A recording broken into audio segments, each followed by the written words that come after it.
Hello everyone, তো দেখো আমরা কোথায় চলে যাচ্ছি।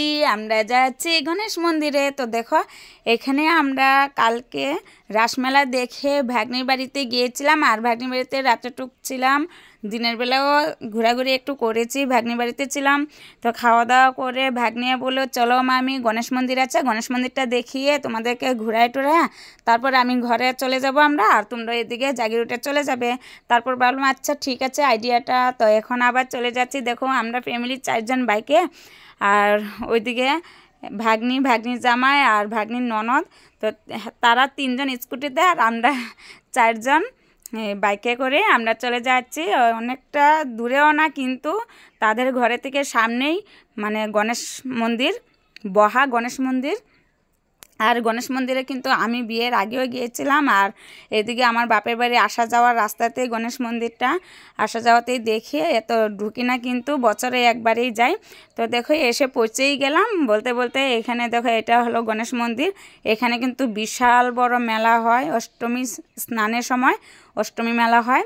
তো এখানে অনেক জায়গা থেকে লোক আসে, কিন্তু অনেক বিশাল বড় মেলা, খুব ভালো লাগে। তো তোমরাও আসতে পারো, বহা জায়গাটা মানে এত সুন্দর মেলা হয়।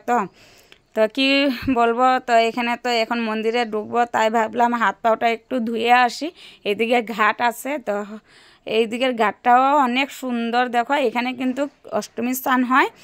আর একটা ঘাট আছে এদিকে, আরও বেশি সুন্দর স্নান টান করে।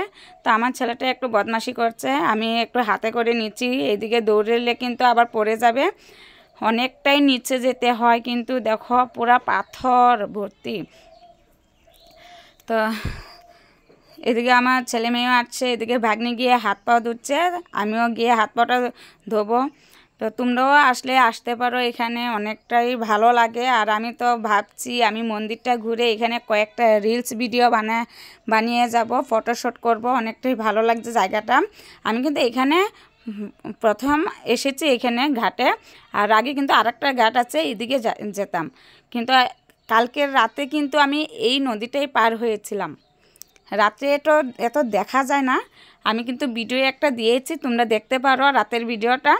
আমার ক্যামেরাতে লাইট একটু কম আছে, তো এত ঘাস ঘুষ দেখা গেছে না। গাছ আছে কিন্তু বড় বড় বিশাল বড় গাছ আছে। দেখো এদিকে পুরা গাছ জঙ্গল, এদিকে দিয়ে কিন্তু আমি নদী পার হলাম লঞ্চ দিয়ে। তো লঞ্চ দিয়ে পার হয়ে মানে আমার ভাগ্নির বাড়িতে ছিলাম।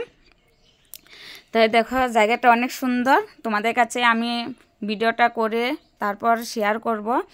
দেখো অনেকটাই ভালো। তো আমি হাত পা ধুয়ে আসলাম, এখন মন্দিরে ঢুকছি, এই গণেশ মন্দিরে। তো গণেশ মন্দিরটা এটা হলো পাথর, ছোট ছোট একটা পাথর গণেশ বাবা। আর এই পাথরটা কিন্তু বিশাল বড় হচ্ছে, দিনের দিন বিশাল বড় হচ্ছে, বহুতই বড় হচ্ছে এখন। মানে বড় হতে হতে এখন কিন্তু বড় অনেকটাই বেশি বড় হয়ে গেছে। অরিজিনাল মানে গণেশ বাবা জাগ্রত। দেখো তো এখানে প্রণাম টনাম করে তারপরে একটু ঘুরিয়ে ঘুরিয়ে তোমাদেরকে দেখাবো। দেখো গণেশ বাবা কিন্তু সবাই প্রণাম করে নাও। এখান থেকে আমি ক্যামেরাটা ধরছি, সবাই একটু প্রণাম করো। জয় গণেশ বাবা। তো দেখো কত ভালো লাগছে এখানে এসে। তো ঘুরে ঘুরে তোমাদেরকে দেখাবো একটু।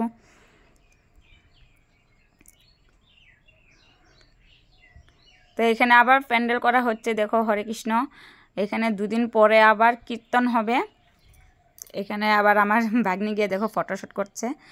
মানে এখানে প্যান্ডেল করা হচ্ছে, কীর্তন হবে, 2-3 দিন থাকবে। আমাকে তো আমার ভাগ্নি বলেছে থাকো মামি, কিন্তু আমার তো থাকলে চলবে না, ছেলে মেয়ের স্কুল টিউশনি আছে। আর আমার ছেলে একটা দেখো কত বদমাশি করে, এখানে গিয়ে আবার ঢাক বাজানো স্টার্ট করে দিচ্ছে। বহুত বহুত চঞ্চল, মানে কি বলবো। তো সব ঘুরিয়ে ঘুরিয়ে দেখালাম। দেখো নদীটা কত বড়।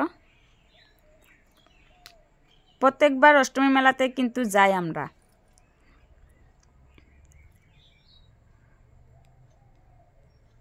কত ভালো লাগছে দেখো গণেশ বাবাকে। এই দেখো আমি কিন্তু বাইরে থেকে ভিডিওটা করছি, ভিতরে তো আর যাওয়া যাবে না, খাওয়া দাওয়া করে এসেছি। তাই আমি বাইরে থেকেই তোমাদের কাছে একটু ক্যামেরাটা ধরে তোমাদেরকে শেয়ার করব। সবাই একটু জয় গণেশ বাবা কমেন্টে বলে যেও। তো এখন আবার মন্দির টন্দির ঘুরে চলে আসলাম আমি ভাগ্নি মিলে এখানে রিলস ভিডিও বানাতে, আর এখানে একটু রিলস ভিডিও বানিয়ে তারপর ঘরে চলে যাব। এখন সন্ধ্যা হয়ে যাচ্ছে।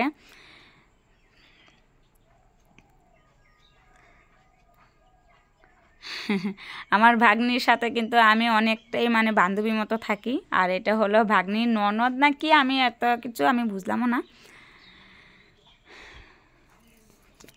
তো টাটা।